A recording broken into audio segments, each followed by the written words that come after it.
आणि जिल्ह्यामध्ये सगळ्या ठिकाणी जावं म्हटल्यानंतर स्वाभाविकच किती फिरायला गेलं तरी फुलंब्री तालुक्यात जास्त जीव गुंततो जरा, म्हणून जास्त सभा इथल्या होत्या. एक एक एक एक करत करत आलो. मी या ठिकाणी आपल्या समोर विनंती करायला उभा आहे.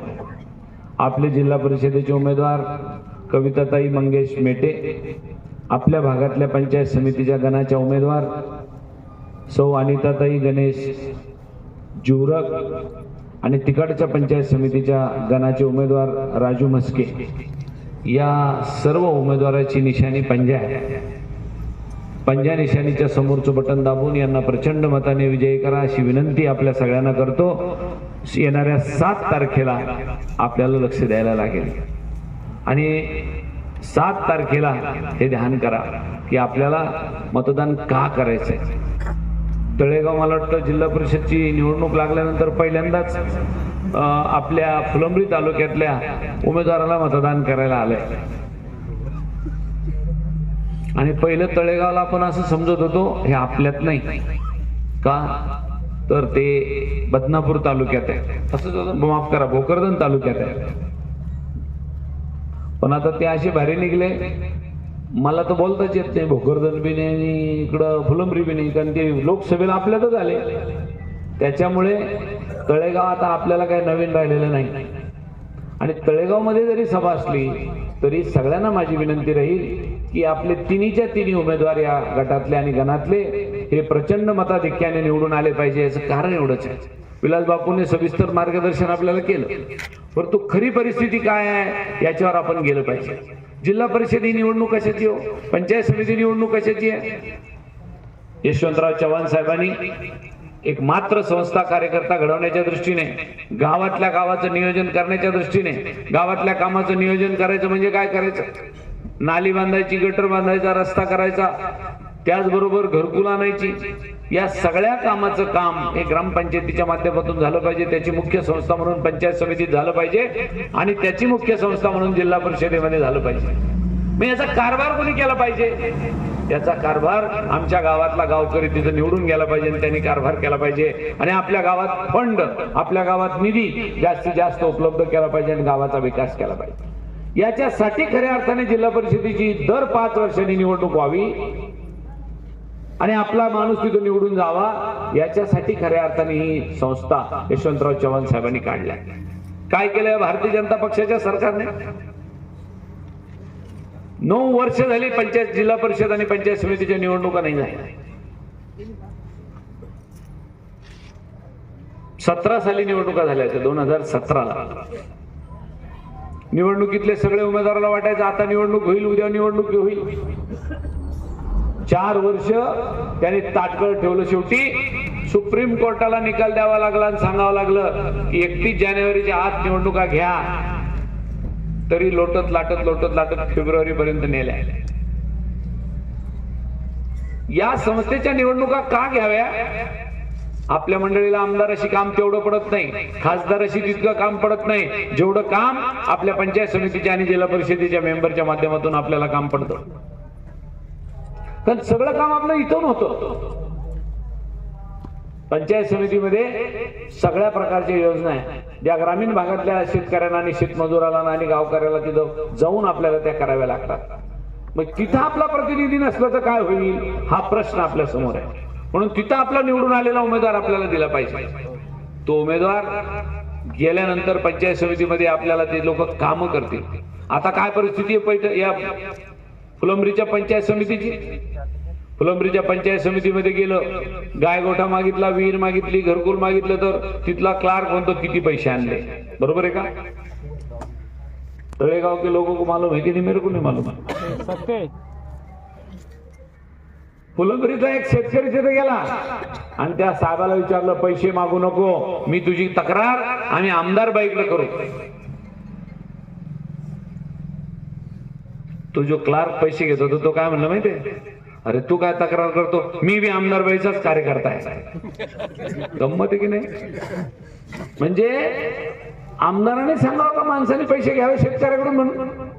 घरकुलाचे पैसे, विहिरीचे पैसे, गायगोट्याचे पैसे, पंचायत समितीत आपला माणूस निवडून गेल्यानंतर, जिल्हा परिषदेमध्ये आपला माणूस निवडून गेल्यानंतर आमच्या गावातल्या मंडळीला 1 रुपया लागता कामा नये. त्यांच्या घरातून पैसे देत नाही, ते केंद्र सरकार आणि राज्य सरकारच्या स्कीम आहे त्याचे पैसे आणि त्याचं अनुदान आम्हाला देत आहे. त्याच्यासाठी सुद्धा भारतीय जनता पक्षाचा, केंद्रातला आणि राज्यातल्या सरकारचा कुठंतरी आपल्याला याचा विचार करण्याची वेळ आलेली आहे.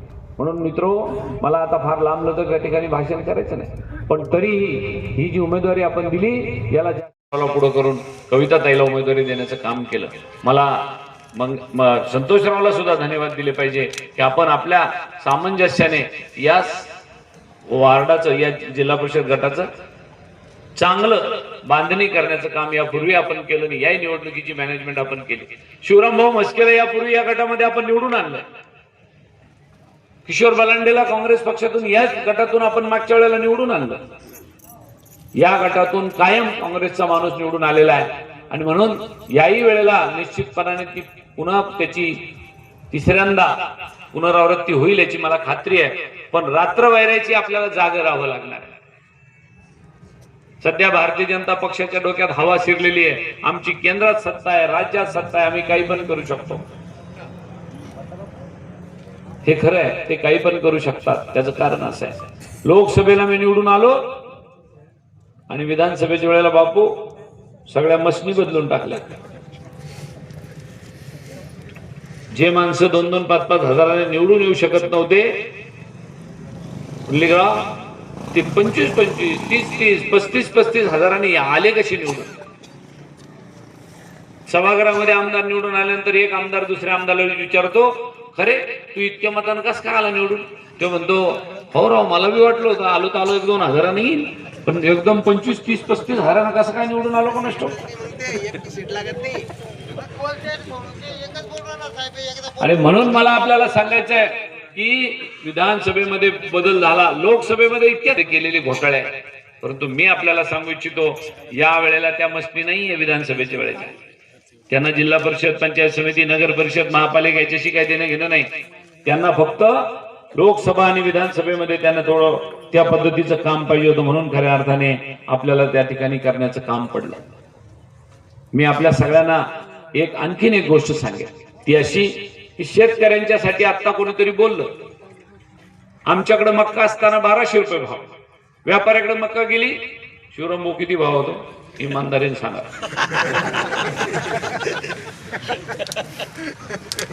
आता शिवराम भाऊकडून बी नेली अदानीने, आता 1800 रुपये भाव झाला. कापूस खरेदी करायला आपण जर इथून याला ना जिनिंग प्रेसिंगवर, तो काय म्हणतो 14 क्विंटलच्या वर घेणार नाही. का रे बाबा, आमच्या शेतात 20 क्विंटल पिकला, मग 6 क्विंटल द्यायचं कोणाला? वाती करायची. काय लावलंय काय? सोयाबीनचे तेच, कापसाचं तेच, मक्काचं तेच, अशी परिस्थिती शेतकऱ्याची करून ठेवली. आणि जर तिकडे खत मागायला गेलो ना, तो युरियाची बॅग कितीला? 250 रुपयाला बॅग युरियाची मिळायला पाहिजे, 500 रुपयाला चालली. ऑन घेणं लावलं 250 रुपये वर. एकीकडे शेतकऱ्याला शेतीमालाला भाव नाही, दुसरीकडे तिथं कापूस द्यायला गेलो तर 14 क्विंटलच्या वर घ्यायला तयार नाही. एकीकडे खत घ्यायला जातो तर तिथं 250चं पोतं 500 रुपयाला ऑनवर घ्यायला लागले. हा काय तमाशा? इतकं करू नये. तुम्ही जर का जिल्हा परिषदेला 7 तारखेला त्यांच्यावर नाराजी नाही दाखवली, मतदान जर त्यांच्या विरोधात नाही केलं, तर ते काय म्हणतील, हे लोकांना जे आम्ही मक्काचा भाव देत नाही, कापूस खरेदी करीत नाही, खताचं पोतं 500 रुपयाला चाललंय, हे लोकांना चालतं, असा त्याचा अर्थ होईल. कुठेतरी आपल्याला परमपूज्य डॉक्टर बाबासाहेब आंबेडकरांनी अधिकार दिलाय एक मताचा. ते मत जर या सरकारच्या नाराजीवर व्यक्त करायचं असेल तर येणाऱ्या 7 तारखेला सगळ्याच्या सगळ्या काँग्रेसच्या उमेदवाराला या ठिकाणी निवडून द्या.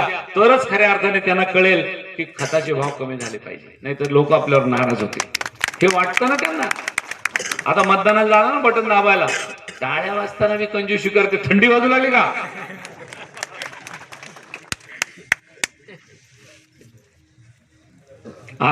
तेव्हा खताची गोणीची पावती संग घेऊन जा आणि ध्यान करा. की मला 250 रुपयाचं पोतं 500 रुपयाला या बीजेपीच्या सरकारने दिलं. तुम्हाला काय वाटतं माहितीये का, आपल्या गावातला दुकानदार वाढून भाव लावू लागला नाही.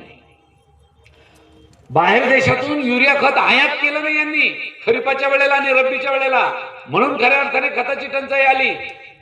तो दुकानदार तर बिचारा काय करतो, कुठून तरी अन्य आणतो, बाकीचे खत त्याला विकायचे असतात, आपलं गिराईक तुटून द्यायचं नसतं, त्यावेळेला तो कुठून तरी आणून त्याची भरपाई करतो. पण खरा युरियाची आयात करायला पाहिजे होती केंद्र सरकारने. मी शेवटी खासदार म्हणून निवडून आलो म्हणून JP नड्डाच्या कार्यालयासमोर जाऊन दंगा केला, आंदोलन केलं, मग कुठेतरी आमचं निवेदन घेतलं आणि सांगितलं मी युरिया आणून देतो. अजूनही युरिया आला नाही. अशा परिस्थितीत शेतकऱ्याची कर्जमाफी नाही. आणि म्हणून मी आपल्याला कळकळीची विनंती करतो, आता लोकसभेला तुम्ही मला निवडून दिलंय, मला आपल्याला द्यावे तेवढे धन्यवाद थोडे. बापू किती वेळेला लांडगा आला म्हणला ना चकव्याने, तर तिसऱ्यांदा लांडगा खरंच येतो बरं. आणि तसंच झालं. तुम्ही दोनदा, मी एकदा. तीनदा लांडगा केला, चकवा देण्याचा प्रयत्न केला, चौथ्यांदा मात्र लोकांनी पकडला, हा खोटं बोलत होता आणि दर वेळेला चावट धंदे करू निवडून येत होता. या वेळेला मात्र आपण आता त्या चकव्याचं ऐकायचं नाही. ऐकलं का? नाही. त्याच धर्तीवर आता आपल्याला ही जिल्हा परिषद सुद्धा ताब्यात घ्यायची आहे. आणि तळेगाव जरी फुलंब्री तालुक्यात आत्ता आला असलं तरी तळेगावचे सुद्धा जे प्रश्न आहे, या भागाचे जे प्रश्न आहे, ते आपले तिन्हीच्या तिन्ही पंचायत समिती आणि जिल्हा परिषदेचे उमेदवार 100% सोडवतील. पण मी हे सांगायला आलो, त्यांच्या पाठीशी खासदार या नात्याने मी खंबीरपणे उभा आहे. त्यांना निवडून द्या. आपल्या गावातले सगळे कामं करण्याची जबाबदारी मी त्यांच्या वतीने स्वीकारायला तयार आहे. आमचे मुस्लिम बांधव या ठिकाणी मोठ्या प्रमाणात मोठ्या संख्येने राहतात. मैं आपसे भी गुजारिश करने के लिए आया हूं, आपको मेरी गुजारिश है, आप भी ये काम अभी आज के तारीख में अकलियतों के लिए, माइनॉरिटी के लिए सबसे ज्यादा यदि काम कोई कर रहा होगा देश के अंदर, अकेले राहुल गांधी जोड़ रहे हैं सब लोगों को. सारे जाति धर्म को जोड़ने का काम राहुल गांधी कर रहे हैं. भारत जोड़ो यात्रा निकाली है, 4000 किलोमीटर पैदल घूमे, गोर गरीब और छोटे छोटे तबके के लोगों को पूछा तुम्हें क्या चाहिए, हमने क्या करना चाहिए आपके लिए, ये बात पूछ रहे हैं. वक्फ बोर्ड का कानून आया, रात में 3 बजे तक मैंने संसद के अंदर सभागृह में बैठा और वो कानून को कड़ा विरोध जताया. लेकिन इतने खासदार उनके बाद पलड़े में थे तो उनका वो कानून पास तो हो गया, लेकिन वो कानून के खिलाफ आदरणीय राहुल गांधी और हम सब लोग सुप्रीम कोर्ट में गए. क्यों गए? कि हमारे पुरखों ने जो जमीन दी थी, वो पुरखों ने दिए वाली जमीन दान करे थे, वो दान करे वो वक्फ बोर्ड में गई. और वो वक्फ बोर्ड के अंदर जो उसके अंदर जो उससे इनकम मिलता, 2 पैसे मिलते, वो जरूरतमंद लोगों को देने के लिए वो जमीन दान हमारे पुरखों ने की थी. आज की तारीख में क्या कर रहे? वो क्यों कानून बना रहे? वो कानून बना के हमारी जमीन अदानी और अंबानी को देना चाहते हैं. इसलिए सही मायने में कानून में बदलाव लाने की कोशिश उनकी है. इसके विरोध में डट के कोई खड़ा होगा तो वो कांग्रेस पार्टी सेकुलर सोच के विचार महाविकास आघाड़ी उसके साथ में डट के खड़ी है. और राहुल गांधी साहब जोरों में क्या काम कर रहे हो? जो परम पूज्य डॉक्टर बाबा साहब अम्बेडकर ने हमें जो संविधान दिया है उसको बचाने का काम कोई कर रहा होगा तो महाविकास आघाड़ी, इंडिया अलायंस और राहुल गांधी साहब कर रहे हैं. इसलिए मैं हमारे सारे माइनॉरिटी के भाइयों को भी मेरी गुजारिश है, आने वाले 7 तारीख के लिए हमारे जो अपने जो 3 के 3 कैंडिडेट यहाँ खड़े हैं, वो तीनों के तीनों कैंडिडेट के लिए मैं आपसे दरखास्त करता हूं कि उनके लिए आप दुआ कीजिए. और आपने यदि उनके लिए दुआ की और आपकी दुआ कबूल होगी तो इंशाल्लाह वो कामयाब हो जाएंगे. इसलिए मैं आपसे गुजारिश करता हूं कि आने वाले 7 तारीख को उनके लिए दुआ कीजिए, ताकि हमारा जो नुमाइंदा है वो आपके काम में आए. कल आपकी जरूरत है वो पूरी करने की कोशिश. राजू शंकर मस्के आणि तळेगाव गणाचे उमेदवार सौ अनिता गणेश जिवरा यांच्या प्रचारासाठी या ठिकाणी उपस्थित या विभागाचे खासदार मामा सर्वांचे नेते आदरणीय डॉक्टर कल्याणरावजी काळे साहेब, महाराष्ट्र प्रदेश सेवा दलाचे अध्यक्ष विलास बापू अवताडे साहेब, राष्ट्रवादी काँग्रेसचे शरद पवार पक्ष तालुका अध्यक्ष राजेंद्र भाऊ पाथरीकर, युवक काँग्रेसचे जिल्हाध्यक्ष विश्वास भैया अवताडे, उद्धव ठाकरे शिवसेना गटाचे तालुका अध्यक्ष सोमनाथजी करपे साहेब, बदनापूर तालुका काँग्रेस कमिटीचे अध्यक्ष लक्ष्मणराव म्हस्के साहेब, या ठिकाणचे वरिष्ठ नेते प्रल्हाददादा ढकले, पुंडलिकरावजी कोलते, या गावाचे कडवा पाटील गव्हाड, सर्व उमेदवार, मंचावरील सर्व मान्यवर आणि ओढत बाजार सर्कल मधील प्रत्येक गावातून या ठिकाणी आलेले सर्व काँग्रेस आणि आपल्या आघाडीवर प्रेम करणारे सर्व कार्यकर्ते आणि माता भगिनी,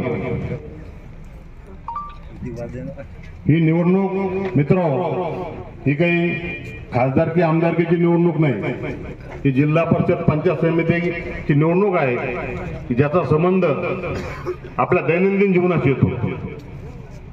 साहेब, ही निवडणूक लढण्याची माझी पण इच्छा होती.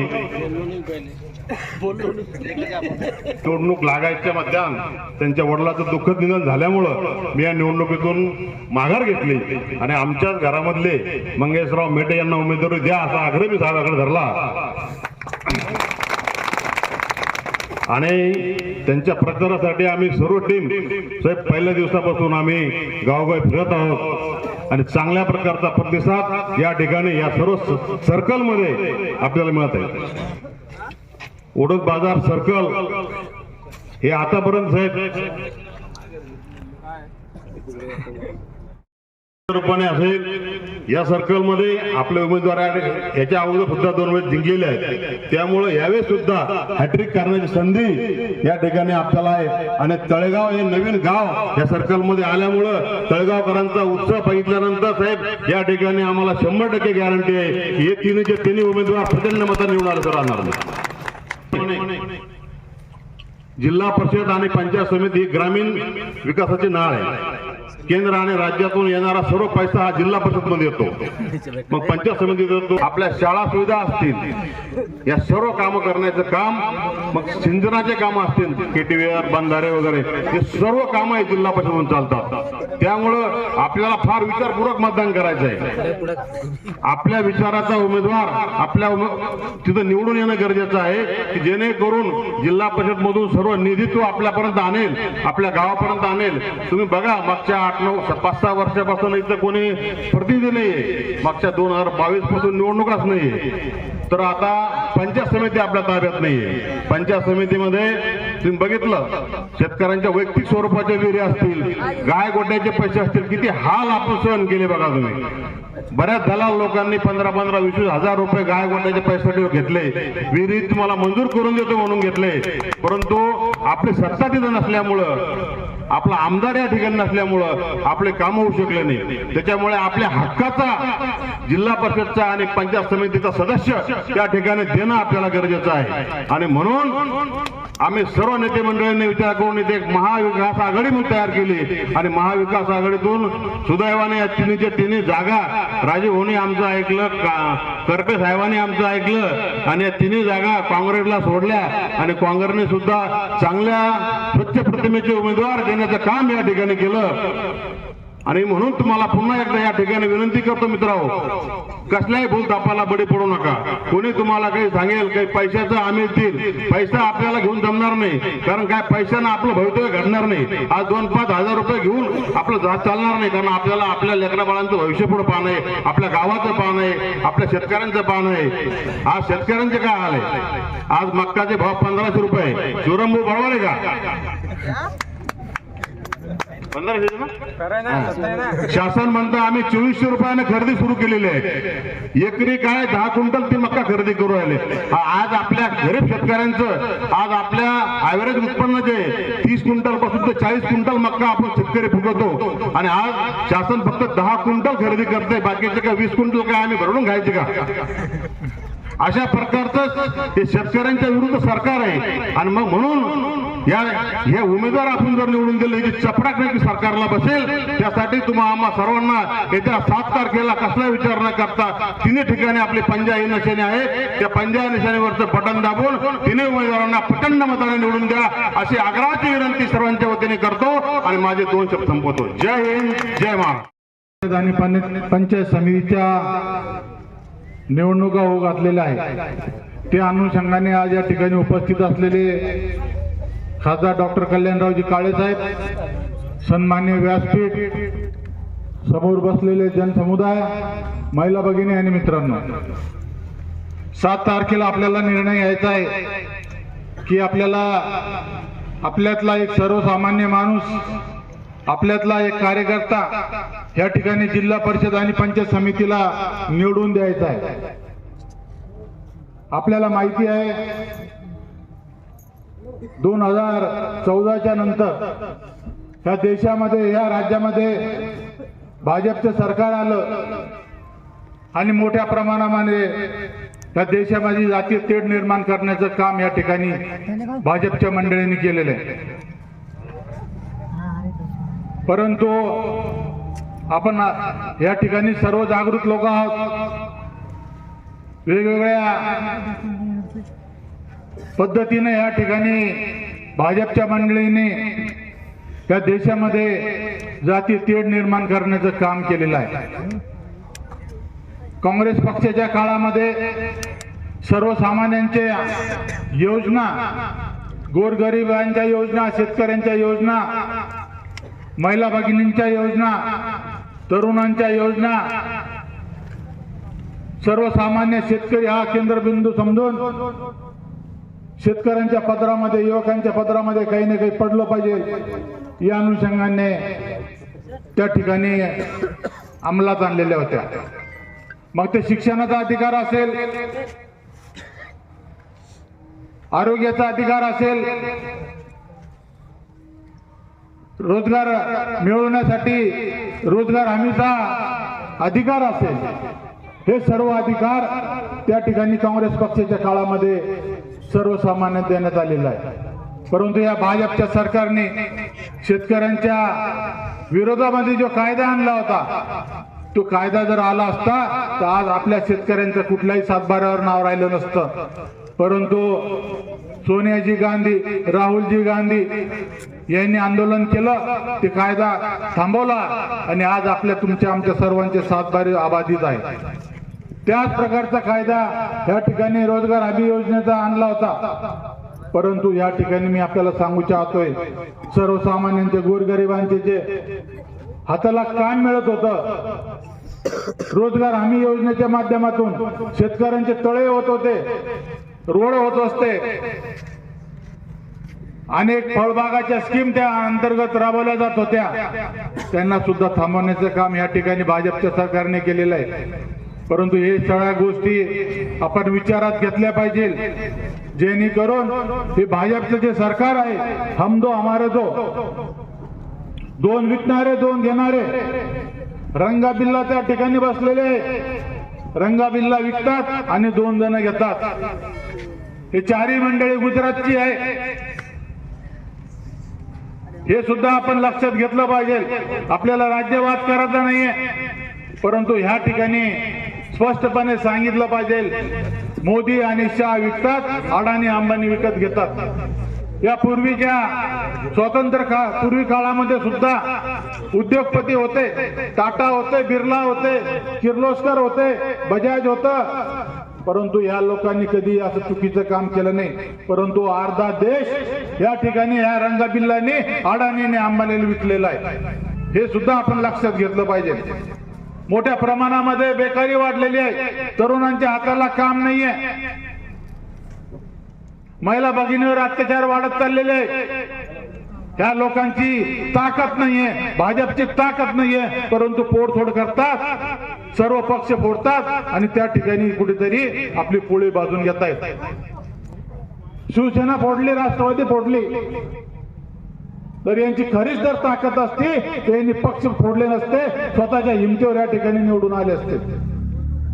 लोकसभेला आपण बघितलं, खासदार साहेब त्यांच्या भाषणामध्ये सांगत असतात हा भोकरदानचा गडी चकवा, इकडे तेच म्हणते ना, काय म्हणते, कधी कधी माझ्याही कानावर येतो, कारण मी दोनदा चकवले गेलो लोकसभेला 14 आणि 19ला. त्या गावामध्ये मला लीड आहे, तळेगावामध्ये मला लीड आहे, परंतु बाकीच्या ठिकाणी त्या चकव्याने त्या सगळ्या मतदाराला चकवा दिला आणि मलाही चकवा दिला. परंतु चकव्यावर तोडगा डॉक्टर साहेबांनी काढला आणि ते निवडून आले 2023ला. मी सांगत हे होतो की त्या ठिकाणी भोकरदानच्या त्या चकव्याच्या मोठ्या प्रमाणामध्ये भ्रष्टाचार केला आणि त्या ठिकाणी त्याचा उपयोग केला, पण झाला नाही. यावेळेस त्याची चकवेगिरी चालली नाही आणि या ठिकाणी खासदार कल्याण काळे साहेबांना आपण सर्वांनी मिळून निवडून दिलेलं आहे. ही जिल्हा परिषद आणि पंचायत समितीची निवडणूक आहे, सर्वसामान्यांची निवडणूक आहे. सगळ्या योजना, सगळ्या स्कीम शेतकऱ्यांच्या, सर्वसामान्यांच्या, कामगारांच्या, या सर्व योजना या जिल्हा परिषद आणि पंचायत समितीच्या माध्यमातून जात आहेत. हे सगळे फायदे आपल्या शेतकऱ्यांना, मजुरांना मिळून द्यायचे, म्हणून यांना 7 तारखेला आपल्याला निर्णय घ्यायचा आहे. या ठिकाणी एक तरुण चांगला काँग्रेस पक्षाचा कार्यकर्त्याच्या भगिनीला तिकीट देण्यात आलेलं आहे. जिल्हा परिषदला कविता मंगेश मेटे यांना दिलेले आहे. पंचायत समितीला अनिता गणेश युवरक दिलेले आहे. पलीकडच्या गणामध्ये राजू भाऊला दिलेली आहे मस्के, आणि पाल गटामधून एक सर्वसामान्य कार्यकर्ता ज्ञानेश्वर जाधव यांची पत्नी या ठिकाणी तिला उमेदवारी दिलेली आहे. बिस्मिल्लावाडी मला वाटतं तिकडे येते, आपण ती काळजी घेतली पाहिजे. या ठिकाणी काहीतरी चुकीचा मेसेज या ठिकाणी दिला जात आहे. काँग्रेस पक्षानं त्या ठिकाणी ज्ञानेश्वर जाधवच्या पत्नीला दिलेला आहे आणि खाली गणेश काळेला दिलेला आहे. याचा सुद्धा मी खुलासा या ठिकाणी करू इच्छितोय. मित्रांनो, मी हे सांगत होतो, ज्या गोरगरिबांच्या, सर्वसामान्यांच्या योजना ह्या जिल्हा परिषद आणि पंचायत समितीच्या माध्यमातून या ठिकाणी आपल्यापर्यंत पोहोचण्याचं काम केलेलं आहे. हे भाजपचं सरकार आल्यापासून मोठ्या प्रमाणामध्ये जातीय तेढ निर्माण करण्याचं काम करण्यात आलेलं आहे. 2014ला या मुख्यमंत्र्यांनी सांगितलं होतं, पहिल्या कॅबिनेटमध्ये आम्ही धनगर समाजाला आरक्षण देऊ, परंतु ते सुद्धा दिलेलं नाहीये. आज 13 वर्ष झाली, अजून ते लोक बांधतायत. मधल्या काळामध्ये मराठा समाजाचं आंदोलन झालं, त्यांना झुलत ठेवलेलं आहे. हे सर्व मी याच्यासाठी सांगतोय की कारण हे वेळेवर येतील, काहीतरी भूलथापा मारतील, गैरसमज करून देतील, आपले मतदान घेतील आणि आपल्याला सोयीस्कर विसरून जातील. याच्यामुळे मी आपल्याला सांगू इच्छितोय की आपल्याला सावध राहायचंय. गुमराह करून टाकतात हे लोक, काहीतरी भूलथापा देतात, म्हणून आपल्याला या ठिकाणी सावध राहणे आणि हा देश अबाधित राहण्यासाठी, सर्व जाती धर्म अबाधित राहण्यासाठी आपल्याला काँग्रेस पक्षाच्या मागे, महाविकास आघाडीच्या मागे या ठिकाणी आपल्याला उभं राहायचंय. आणि येणाऱ्या 7 तारखेला पंजा या निशाणीवर बटन दाबून जास्तीत जास्त मतांनी तिन्ही उमेदवारांना निवडून द्या अशी विनंती करतो. इथेच थांबतो. जय हिंद, जय महाराष्ट्र.